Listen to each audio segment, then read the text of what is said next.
Hello, welcome. My name is Hannah Parker Smith and I'm an 8th grade math teacher. Upon becoming a teacher, I thought that the teaching aspect of being a teacher would be like 80% of the job. Come to find out, it's more like 40. Of course, it varies teacher to teacher, grade to grade, subject to subject. Today is January 4th. It's the first day back from winter break. Didn't sleep well last night. For some reason, that first day back, just went to sleep with kind of first day of school vibes. What my county decided to do was to have teachers come back a day before the students. That way you have a day to prep and get ready and have meetings before all the students come tomorrow on January 5th. Today, I'm doing a lot of those things that don't include teaching, so I thought I'd kind of bring you along. The only problem is it's already lunch because I had 2 meetings this morning that filled up my entire morning, so I'll kind of reverse and go back and go over a little bit of what sorts of things we did in those meetings that contribute to the non-teaching part of teaching. And the first of the 2 meetings were with all the math teachers in the county. There are 6 of us total, and we just talked about the pacing guide. So basically, every state has standards and expectations that they expect teachers to teach and students to learn each year. And so teachers have to take all of these standards and organize them into many day lessons. So that's what we did today. We worked a lot with the pacing guide. We worked a lot with the standards to make sure we were on track to be able to finish every single standard, every single concept by the end of the year. So when lesson planning, there's like the big scope of like general pacing guide, general mapping of what you want the year to look like. And then there's smaller, each individual lesson, what you want to include, what activities, what engagements you can add into it. I didn't go to school for education, so I might get some of this wrong. Please let me know in the comments. Phrase it better, say it better, please. Which brings me to the next thing that teachers do, which is collaborations. Teachers are always working with each other, whether it's their team or their co-teachers or peer support, whatever it is, they're collaborating and working together to make sure that they have the best resources, that they have the best lesson plan, that they're doing the best thing for each individual student. So there's a lot of time that teachers spend both in meetings and during free time, like lunch break after school, to make sure that everyone is on the same page and that you're working together. There's a reason people say 2 heads are better than 1. Teachers collaborate a lot. The second meeting I had today, by the way, I feel like meetings could be in a category in and of itself. Teachers go to a lot of meetings. We have an all-school meeting once a month on a Wednesday after school. We also have a lot of meetings during our planning period. It'll be meetings with students' parents. It'll be meetings about an IEP, a 504, a student who's struggling, a behavior plan, and just general PLCs meeting with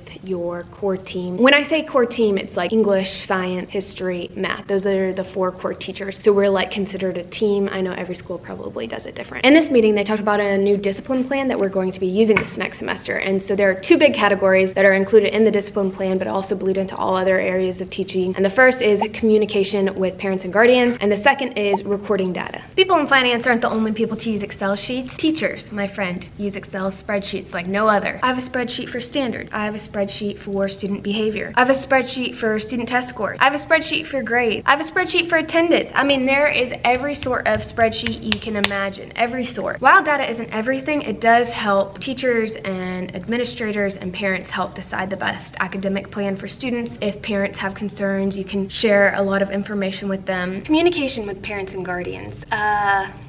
Not always fun. The thing is, most parents genuinely just want their kid to be successful. Parents can be great. Like, honestly, there are so many good and kind parents out there who are so helpful to teachers. And generally, the more involved a parent is in their child's education, the better the child will be more on board with working hard to understand the content and get the work done. And teachers want to work well with parents, so there's a lot of communication about student grades, a lot of communication about student behaviors, just their academic performance, maybe how they're doing socially, maybe there are some medical issues that students are dealing with that the teacher needs to be informed and aware about. So there's a lot of communication that can take place between parents and students. And that's done through email, phone calls, parent communication apps like Remind, and sometimes students bring in notes from home. We're on my lunch break and I need to eat lunch. This is my Christmas present and I love it. I'm so happy I came in last night to set it up. Hopefully it will ensue better eating habits on my part. The new year is a great time to reset habits. As a teacher, you may be required to be a part of a committee. At our school, you have to be a part of at least one committee. There are budget committees, safety committees, community outreach committee. There's a leadership committee. Last year, I was a part of the activities committee, which they do baby showers or wedding showers or retirement parties, those sorts of things. And this year, I'm on the social media committee. All right, so checking emails is a big thing, so I thought I'd share this one with you guys. It says, this email is to inform you that the Families First Coronavirus Relief Act expired on 12/21/2020, which included the mandate that public employers must provide employees paid leave for qualified reasons related to COVID-19. The new economic relief law approved by Congress and signed by President Trump does not include extension of the FFCRA beginning on January 1st, 2021, so we're in it. Employees will use their available sick leave, personal leave, and vacation leave, if applicable, if they are required to quarantine due to COVID-19. This just isn't a good situation, so yeah. Today is also Monday, so normally on Mondays I have bus duty 45 minutes before school and 45 minutes after school. I watch kids as they're coming to school or their parents are picking them up after school. It doesn't seem like a big deal, but it's an hour and a half added on to an already 8-hour day. Teachers may have that as well. Also in the meeting today, we learned that we're going to have to do after school detention. They're not sure exactly how often we're going to have to do that, but it's just kind of like more hours that you're being a teacher, but you're not teaching. It's almost 2 o'clock and I feel like I've caught up on all of the emails and all of these random tasks I had to get done. So now, grading. And I knew about grading. Word on the street is that teachers spend a decent amount of time grading, but let me tell you, it is cumbersome. Grading is hard for all teachers, but especially I would say like English teachers and history teachers where they have to grade essays.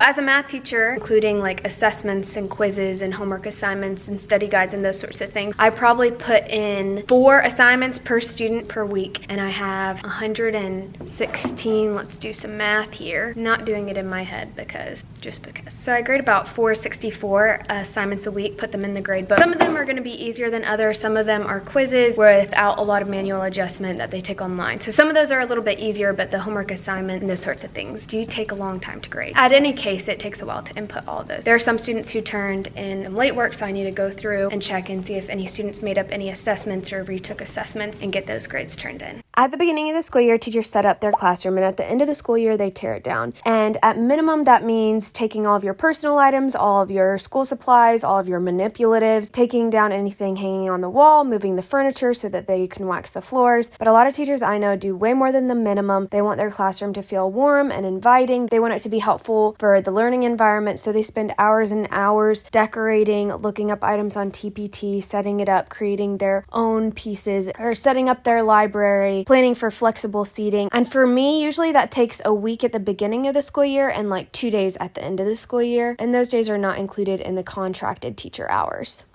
Remember when you were a student, or maybe you are a student, and at the beginning of the school year, you have all of these papers you have to bring home to get signed. Teachers organize that, at least at my school. It takes a long time at the beginning of the school year and the end of the school year to pass all of those papers out, to collect them, to organize them, to make sure you have papers for all the students. Sometimes you have to call home if you don't get some papers back. And even throughout the year, sometimes your school will like send home random papers that you have to make sure to collect and bring up to the front office, maybe keep a log to make sure you got every single student. There's a lot of administrative sort of work at the beginning and end of each school year.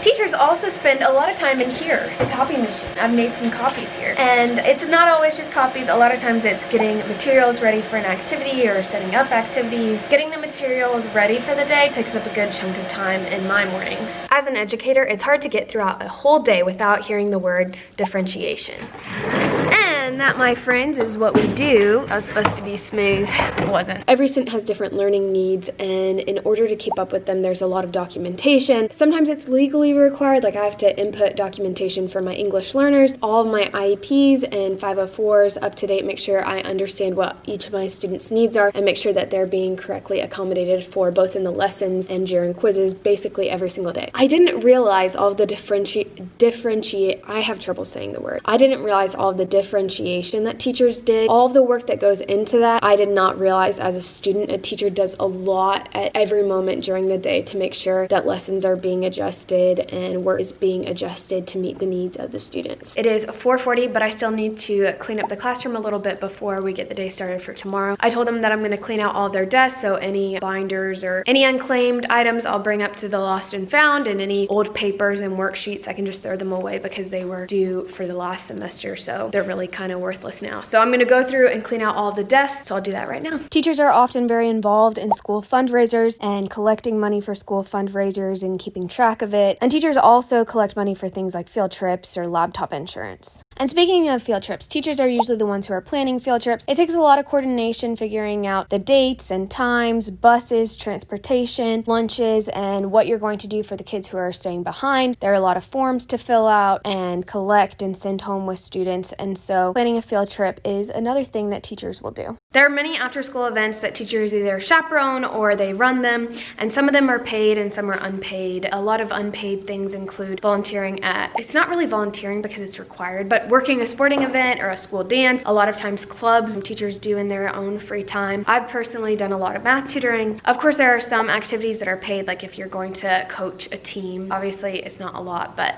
there's some pay there. Even though teaching is so busy, a lot of teachers, due to financial purposes, pick up an extra job, whether that be paid tutoring, retail, food service, an amusement park, babysitting, working at a church, selling clothes or their artwork. And I have YouTube and an Etsy shop. Keep in mind that if teaching is a career that you are considering, maybe there are other hobbies or interests or ways you like to spend your time that you could also make money off of.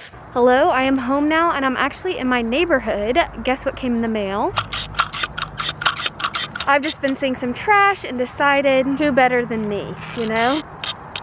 This is actually pretty fun. Although not all pieces of trash are fun to pick up with this thing. Some pieces are annoying and they're like woven in the soil and a little less fun. But I did have another thing that teachers do. Teachers are always learning new things. Like in order to be able to teach, you have to continually be learning yourself. And especially with technology, teachers have to spend a good amount of time like investing in their own understanding of not only content, but tools. And what I tell myself is that like surely as much as people who are senior teachers now had to learn and adjust, I'm going to have to do just as much learning and adjusting as they did, seeing as how fast technology is growing, which is kind of a crazy thing to think about. Yes, that is another thing. I'm also excited to watch The Bachelor tonight, Mr. Matt James. You know, I have to say, I'm not really that excited about this season. Reason being, I don't know Matt. I'm not invested in Matt's love life. I don't really care about him, so hopefully he wins us all over. All right, see you in a bit. I'm here with Jonathan and Noel. He's a sleepy cat. Oh, Noxie. We're currently watching The Bachelor, Matt James. What do you think of it so far, Jonathan? I like Matt. Solid character. Turns out we like Matt. I think he might be actually one of the best bachelors. And I was so hesitant. And I feel like he's genuinely kind and good-hearted, and he's not trying to just get married to get married. I think he's gonna be a good one. And I like a lot of the girls so far. Good one. You can tell they're starting off with the drama like they always do, but there's some diamonds in there. The last item that teachers do, besides teaching, is Professionally develop. for professional development. Basically, teachers have to do a certain number of hours to keep up with their license.